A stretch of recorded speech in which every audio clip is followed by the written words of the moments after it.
आज हम करेंगे कि क्रय मूल्य कैसे निकालना है और विक्रय मूल्य हम कैसे निकालेंगे।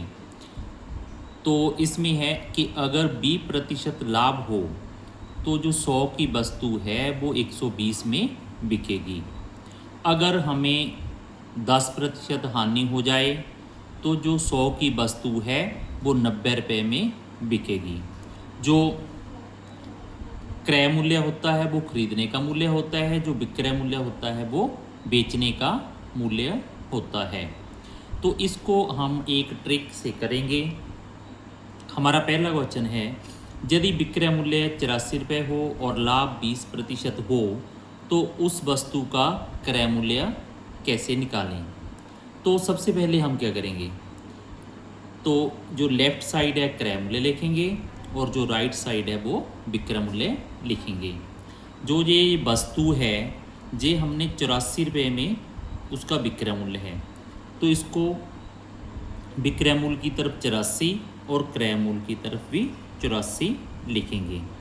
अब हम विक्रय मूल्य से क्रय मूल्य की तरफ जाएंगे तो हमें लाभ कितना हुआ 20%। अगर 20% हुआ तो जो हमारी 100 की चीज़ है वो हमारी कितने की है, बिकी 120 की। तो जब हम विक्रय मूल्य से क्रय मूल्य की तरफ जाएंगे तो हम 100 ऊपर लिखेंगे और जो 100 की चीज़ है हमारी कितने की बन गई 120 की, तो 120 हम नीचे लिखेंगे। अगर हम क्रय मूल्य से विक्रय मूल्य की तरफ जाएंगे तो हम जो 100 है वो नीचे लिखेंगे। तो इसके बाद हम इसको काट लेंगे, 0 से 0, 12 एकम 12, 12 7 84। तो हमारा जो क्रय मूल्य हुआ वो हुआ हमारे पास 7 × 10 दैट इज इक्वल टू ₹70। तो हमारा जो ऑप्शन है वो सी ऑप्शन है जो हमारा करेक्ट ऑप्शन रहेगा। तो इसी प्रकार एक दूसरा जो क्वेश्चन करेंगे हम, उसमें ये देखेंगे कि अगर हमें किसी वस्तु का खरीदने का मूल्य दिया है और हमने उस वस्तु का बेचने का मूल्य हमने पता करना है।